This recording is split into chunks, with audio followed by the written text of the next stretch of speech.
Setelah saya jadi kiai dan penelitian, saya itu berkali-kali didatangi dokter, tentara, juga polisi. Mereka sering bilang gini, Gus saya ini dokter negeri. Saya ke NTT, ke Papua, karena saya muslim, berkebutuhan Islam, maka dibikinkan musola, dibikinkan masjid. Kalau kiai tidak bisa, bikin sendiri urunan mau narik siapa. Mau narik tarikan di jalan yang mau nyumbang siapa. Tapi kalau kebutuhan negara, karena tugas negara, ya difasilitasi negara dan tidak dianggap misionaris karena negara. Begitu juga di beberapa negara yang non muslim kayak di Argentina, di Venezuela itu ada masjid, ada kajian Islam ya karena duta besar dan itu aparat negara.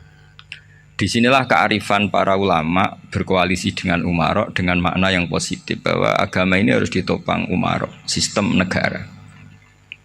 Tentu di situ ada tentara, ada polisi, ada macam-macam. Kita sebagai kiai juga nggak berdaya di depan para bandar narkoba apa-apa kalau nggak ada BNN. Kita mau apa dengan korupsi kalau nggak ada KPK. Sehingga kearifan para guru-guru kita, mulai Mbah Maimun, bapak saya sendiri, NU, Muhammadiyah, semua ormas-ormas Islam itu pasti maulah kerjasama. Karena kita siapa ya? Kalau nggak kerjasama. Dan di antara pesan Rasulullah SAW adalah yaduwahi ma'al jamaah. Jadi kebersamaan itu sudah berkah. Fa inna yadawahi ma'al jamaah. Jadi berkah. Lalu kenapa saya kalau ngaji bawa kitab? Ini agak sebetulnya itu lazim. Lazim itu suatu yang harus. Tapi karena kelamaan mubalek itu tidak pakai kitab. Seakan-akan bawa kitab itu yang aneh. Sebenarnya aneh mereka. Karena begini logika simpelnya ya. Umat Nabi ini berhak dapat apa coba? Berhak dapat warisan yang paling luhur, paling hebat, paling jernih. Apa itu Quran dan hadis? Pertanyaannya, siapa yang paling punya hak otoritatif untuk menerangkan Quran hadis? Ulama. Ulama yang mana? Ya yang kapabel, yang sudah diakui dunia kayak Imam Ghazali, Imam Bukhari, Imam Syafi'i. Artinya kalau kita tidak pakai materi itu ulama mendapat pikiran kita, bukan mendapat pikiran mereka.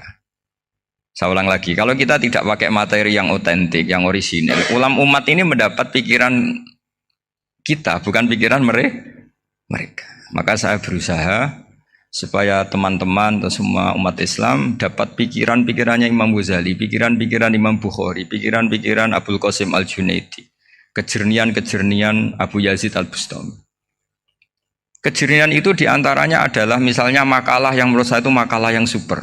Jadi untuk ngadepi krisis karena COVID atau karena apalah. Itu lama dulu sederhana sekali. Beliau-beliau punya rumus yang mungkin jarang didengungkan orang, tapi saya akan kampanye rumus ini. Al-istighna hakikatul istighna itu adalah al-istighna anis syai' labihi. Jadi pemenuhan kebutuhan yang sebenarnya adalah kita berusaha menghindari sebanyak mungkin kebutuhan yang sekunder, yang enggak penting. Bukan memenuhi semua yang kita inginkan. Jadi misalnya begini ya, kalau kita lapar, itu keinginan kita itu makan enak apa asal makan? Tentu jawabannya asal makan yang sehat. Tapi kalau nuruti nafsu kita, makannya yang enak, teman makan ya enak. Terus di warung yang favorit. Ini kan satu kebodohan. Kenapa untuk makan saja butuh definisi sekian banyak? Yang kita harus kecewa, warung favoritnya bisa sudah tutup. Atau kita ke sana harus macet. Ribet.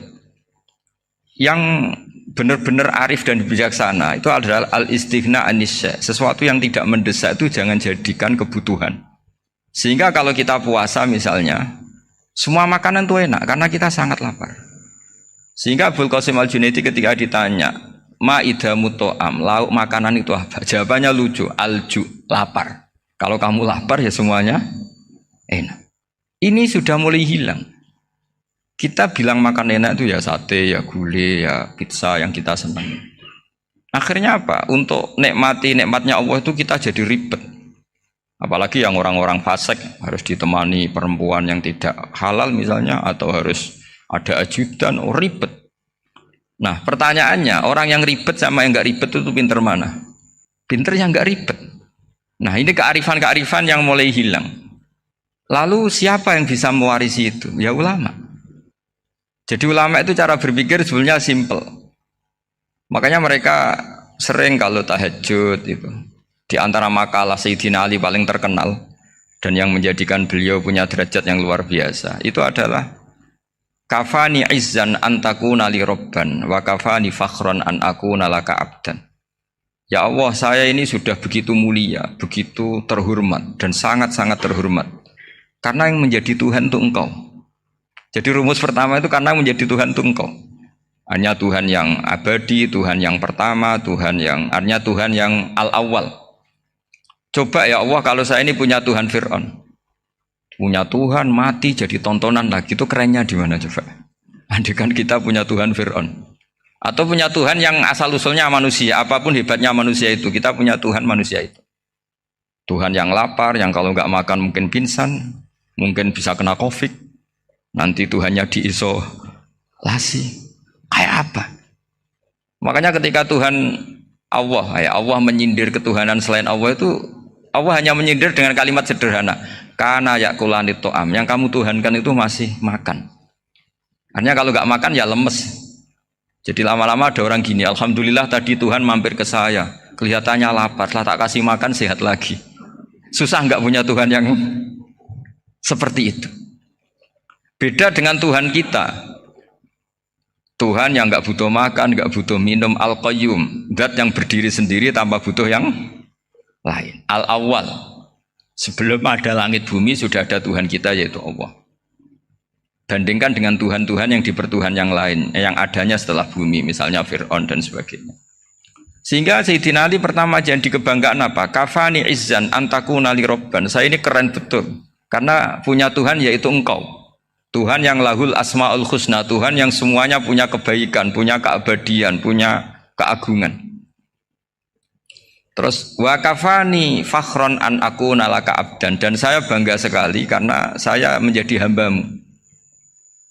Kalau saya jadi hambanya Pak Rektor ribet kan? Sudah tak hormati ternyata nanti tidak rektor. Ya kan ribet kan? Terus pokoknya ribet. Jadi budaknya manusia itu ribet. Makanya ada seorang wali datang ke temannya yang jadi presiden atau jadi raja. Datang ke situ karena tidak punya uang, mau minta uang karena temannya raja. Setelah sampai sana ternyata temannya ini karena orang soleh pas berdoa, ya Allah saya minta ini, minta ini, minta ini. Terus si wali tadi pulang. Tanya, kenapa kamu pulang? Ternyata dia sama, masih minta-minta kayak saya. Jadi sederhana deh. Sama-sama minta kamu, minta zat yang kamu mintain katanya. Jadi dulu itu orang itu sebegitu dekat dengan Allah. Sehingga si raja ini terus ketemu wali tadi tanya, kenapa kamu menyepelekan saya padahal sekarang saya raja? Terus ditanya sama wali tadi, karena temannya, kalau kamu di padang pasir tidak bisa minum dan harus minum 1 gelas, dengan ongkos kamu harus mengasihkan semua kerajaan kamu demi minuman itu. Pilih mana, minuman apa tetap jadi raja? Ya saya milih bisa minum. Saya tidak raja tetap hidup, tapi kalau nggak minum mati. Bagaimana Anda bangga dengan satu kerajaan sing la yusawi kak samain, yang tidak sama dengan segelas air. Jadi artinya terus mereka melihat jadi raja itu ya biasa, jadi presiden biasa, jadi rektor biasa. Karena mereka biasa berlogika, hakikatul izzah itu ya taqarrub ila Allah, yang benar-benar terhormat itu ya dekat dengan Allah. Begitu seterusnya mereka bikin paradok-paradok yang aneh, tapi itu menjadi pelajaran. Bapak saya Ki Nur Salim itu senang baca anekdot Nasiruddin Koja. Itu kalau bikin orang-orang aneh, itu dia datang ke satu pesta, pakai baju lusuh, pakai sarung lusuh atau celana lusuh, sama Sohibul Bait yang punya acara dibiarin. Setelah dibiarin dia pulang pakai jas, pakai dasi, pokoknya keren. Dihormatin, pakai alpat, pokoknya dihormatin, silakan. Pas dia disuruh minum, minumannya itu disokkan saja ke sakunya. Jas, kamu harus minum yang banyak, karena kamu yang dihormati, bukan saya. Terus makanannya semuanya diletakkan di saku, ada yang apa, ayo kamu makan yang banyak. Alpatnya juga gitu, dikasih sate, apa, ayo kamu makan yang banyak. Mereka tidak melihat saya, melihat kamu. Akhirnya orang satu pesta itu istighfar semua, berarti kita ini salah. Terus dia pidato, kenapa kamu ngomong gitu? Tadi saya datang, orangnya sama. Gara-gara beda pakaian, penghormatannya beda. Berarti yang berhak dapat makanan ini jasa ya, bukan saya. Betapa naifnya kita sebagai orang. Ternyata kita masih hormat sesuatu yang seperti itu, yang atribut lah. Jadi orang-orang sufi itu orang yang bisa menertawakan dunia. Akhirnya ya pertama dia dianggap orang gila, masa jas dikasih makan, dikasih minum. Tapi secara fikih dia benar, haram dia makan. Karena pas dia datang dibiarin, setelah pakai jas dikasih makan. Berarti hakikat yang dapat rezeki siapa? Jasnya apa orangnya? Jasnya apa orangnya? Jasnya. Jadi itu orang-orang sufi, kearifan orang-orang dulu itu bisa ngelola hal-hal yang keseharian menjadi luar biasa. Ada seorang wali melihat istrinya makan satu piring, anaknya makan satu piring. Ditanya, kalian kenyang? Wah, kenyang sekali. Melihat anaknya minum kopi satu cingkir, senang. Kalian senang-senang sekali. Wah, kalau senang dengan hal-hal yang murah bisa, ngapain harus senang dengan hal-hal yang mewah? Bodoh sekali saya. Sehingga terus mereka bisa qanaah. Qanaah itu ya hidup itu simpel, sederhana. Jadi tentu saya tidak akan ngomong yang muluk-muluk, selain itu tidak bidang saya juga apa ya. Kita ini butuh obat di kondisi seperti ini, butuh kesederhanaan, butuh apa ya, istighna tadi kita.